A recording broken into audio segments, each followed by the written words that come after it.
Welcome to bright analysis. Current affair आज के हैं, यहाँ पर हम देखेंगे करंट अफेयर्स। तो मैं टेलीग्राम पर भी हूँ, आप मुझे वहाँ पर भी फॉलो कर सकते हैं डेली अपडेट्स के लिए। तो सबसे पहला क्वेश्चन, किस स्टेट ने रैंक किया 112 most polluted sites in the country, जो कि रिलीज़ किया गया है CPCB। इसमें ऑप्शंस है केरला, गुजरात, महाराष्ट्र, उड़ीसा। तो आंसर है इसका उड़ीसा। तो लाइव मूवमेंट का भी एक आर्टिकल लिखा है, Odisha has most number of contaminated sites, Delhi stands third on the list. Delhi तीसरे नंबर पर है। तो दूसरे नंबर पर उत्तर प्रदेश है। इसमें क्या होता है कि इसमें यहाँ पर बहुत ही हानिकारक रहना पड़ता है, मतलब कि बहुत सी तकलीफ़ होती है, हेल्थ प्रॉब्लम्स होती है इन जगहों पर। तो उड़ीसा सबसे पहले नंबर 1 में है, जो कि वहाँ पर हम बहुत से पोल्यूटेड एरिया, वहाँ पर बहुत ही हानिकारक रहने की जगह है।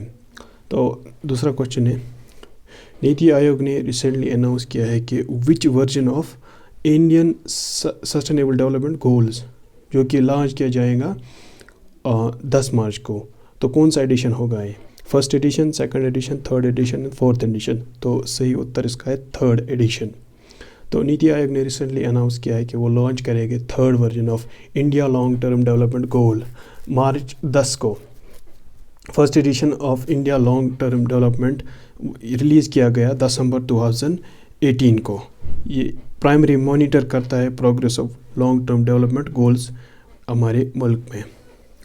तो तीसरा question, which has been awarded by Delhi medical association for outstanding services and exemplary work during कोविड-19। तो किसको ये अवार्ड दिया गया है दिल्ली मेडिकल एसोसिएशन के द्वारा? रामनाथ कोविंद, हर्षवर्धन, राजनाथ सिंह एंड राजेंद्र सिंह।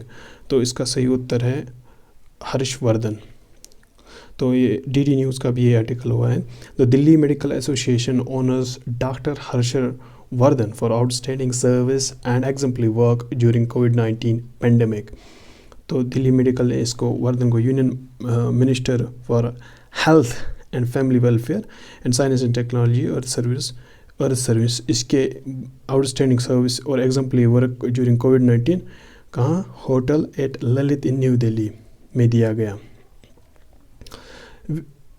अगले प्रश्न की तरफ चलेंगे।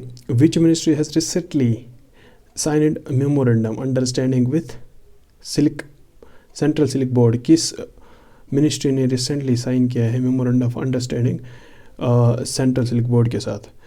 Ministry of textiles to promote agro forestry in the silk country.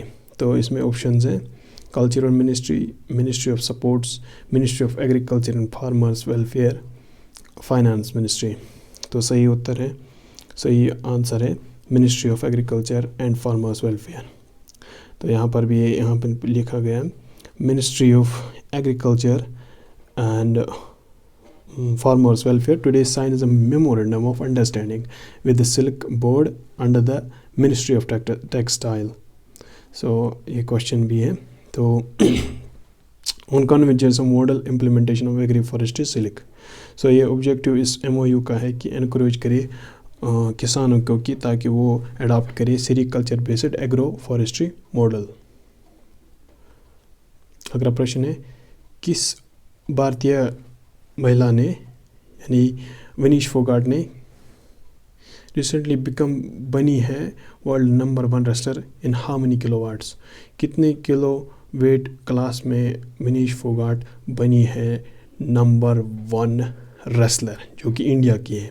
तो 52, 58 kg एंड 65 kg और 70 kg वर्ड कैटेगरी। तो इसका सही आंसर है 65 kg कैटेगरी।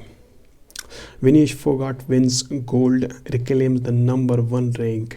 तो विनीश फोगाट ने इसने गोल्ड क्लेम किया और नंबर 1 पोजीशन आ गई, जो कि इंडियन की एक बहुत ही इंपॉर्टेंट करंट अफेयर है। तो इसने नंबर 1 रैंक यहाँ पर उत्तर हासिल किए हैं। तो इसने ये बनी है वर्ल्ड की नंबर 1 रेसलर। तो इससे रिसेंटली ये पोजीशन की मार्टियो पेलिकॉन रैंकिंग रेसलिंग में। सो ये फीमेल इंडियन रेसलिंग है to win gold medal at Asian games.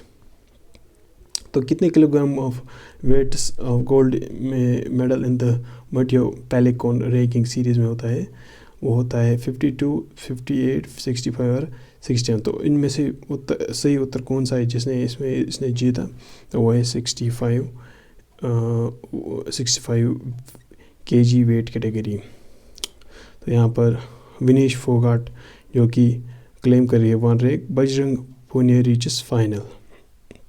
तो मार्टियो Pellicone ranking series Bajrang Punia में डिफीट किया है तुलगा तुमवार औचीर उसने, और विन किया है gold medal in 65 kg category in this tournament. क्योंकि पिछले साल बजरंग पुनिया ने gold medal in the tournament by defeating Jordan Oliver of America in the final. तो रिसेंटली बुर्का किस कंट्री ने बैन किया है, जापान, चाइना, अमेरिका, स्विट्ज़रलैंड, और इसका सही आंसर है स्विट्ज़रलैंड ने ही बुर्का हाल ही में स्विट्ज़रलैंड ने बुर्का पब्लिक प्लेसेस पर बैन किया गया है। तो यहाँ पर जब वोटिंग हुई तो यहाँ पर 2.4 मार्जिन की मतलब कमी थी। यहाँ पर 51% लोगों ने सपोर्ट किया और 48% ने अपोज़ किया। तो स्विट्ज़रलैंड में रेफरेंडम हुआ तो उस पर 2.4 की सिर्फ फ़र्क थी। तो इसमें बहुत से फ़र्क हैं, लोग नहीं जान पाते। तो इसमें सबसे जो बुर्का है ये बैन हो चुका है। So thank you lot, thanks for listening, hope you subscribe for next coming videos. Thank you.